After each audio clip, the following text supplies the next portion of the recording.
Okey, kita pergi ke part keempat, iaitu near shading. Near shading. Okey, kita pergi ke lab dulu. Okey, kat near shading. Part keempat, near shading. Near shading, shading produced near object, which draw visible shading on the PV field. Recall the shading factor, the ratio of shading area with respect to total sensitivity of area of the field. Okey, maksudnya near shading ni adalah satu function yang kita nak simulate di mana bangunan tu tempat tu ada bangunan ke, ada pokok ke yang akan menghalang kita punya solar panel lah. Dia akan buat shading untuk solar panel kita. By shading kita ni dia tak fix. Dia akan ikut arah kedudukan matahari tu lah, dan kedudukan matahari akan berubah mengikut bulan. Yes, bulan. So ni ada simulator dia lah untuk kita lukis kawasan-kawasan kita, rumah ke pokok ke, kita nak lukis. Software tu, simulator tu dia dalam 3D. Dia macam ni 3D. Okay, kita buka dulu. Tekan dia, ni shading. Okay.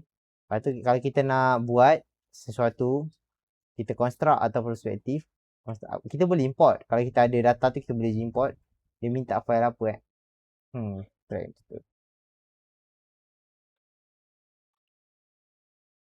Ni dia ada demo import. Kalau kita tak setelah import kan,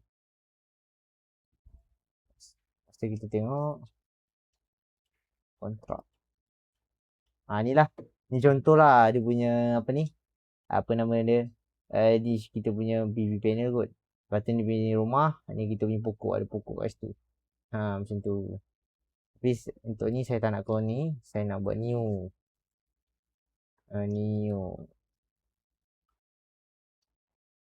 So padam balik, masuk balik ini shading, construct. Okay, construct. Lepas tu di dalam bentuk macam ni lah, dia ada Zenin, ada East, ada West. Kat sini kita punya itulah daripada not ikut arah jam kan, azimuth kita. Lepas tu arah matahari,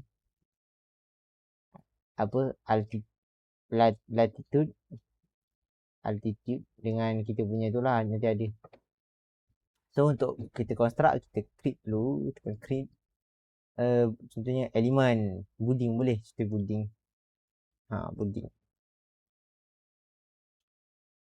Building add object. Contohnya bulat. Tak nak pada depan, kita buatlah square ke, piramid ke, ataupun side roof ke. Ini apa? Handrail, tuba, crossbar. Mungkin pagar kot. Mungkin lah. Macam ni ke, lepas tu tak colour.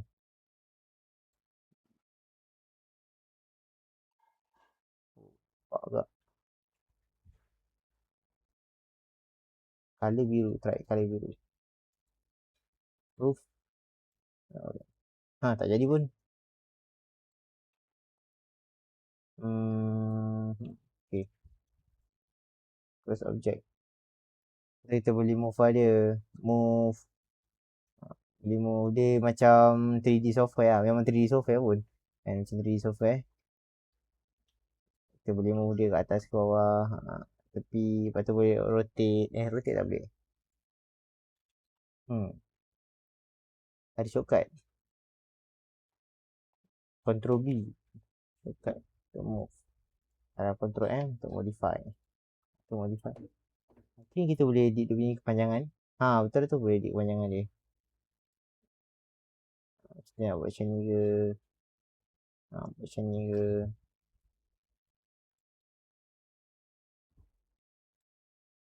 Boleh tengok view lagi.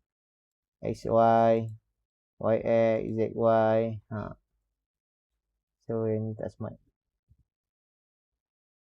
So rasanya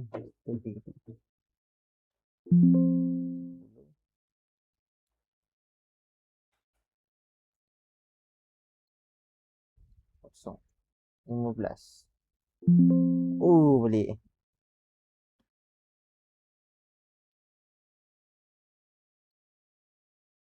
Kalau kita tengok mouse tengah boleh.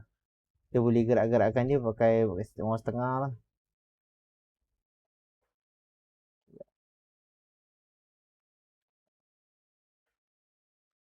Okay, kira ni. Color tak boleh, tak berhati tu. Okay. Kita gerakkan dia.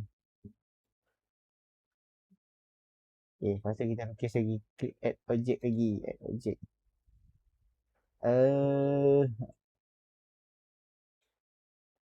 Winterbind. Oh, Winterbind pun boleh mah. Ush. Nampak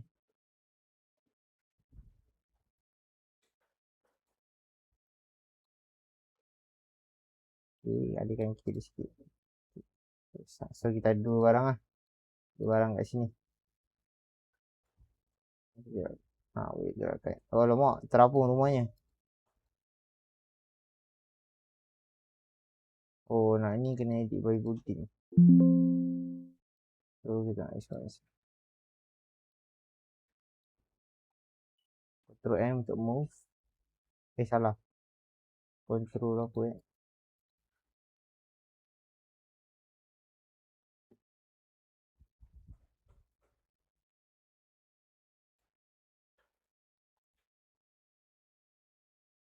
Ctrl B move.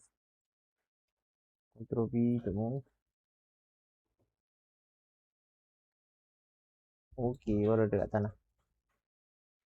Okay, macam tu lah. Punya ni. Okay, lepas tu kita closing. In the 3 shading editor, please check the fill definition. Fill definition.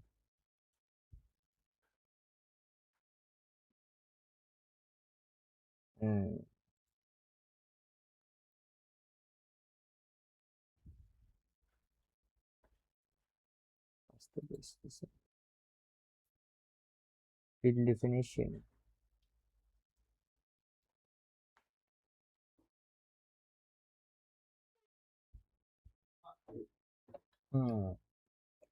Agak tak faham.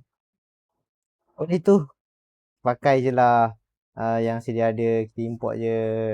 Okay, ceritanya import. Okay, oh tak boleh juga. No shading lah senang. Okay, no shading. Itulah ni shading tu lah. Saya tak perlu faham konsep dia, tapi itulah cara, antara cara nak buat bangunan untuk shading lah. Dia akan analisis lah sepatutnya, macam kita pakai solar path finder. Lebih kurang macam tu lah. Tapi dia analisis pakai software. Okay, itu saja untuk new shading.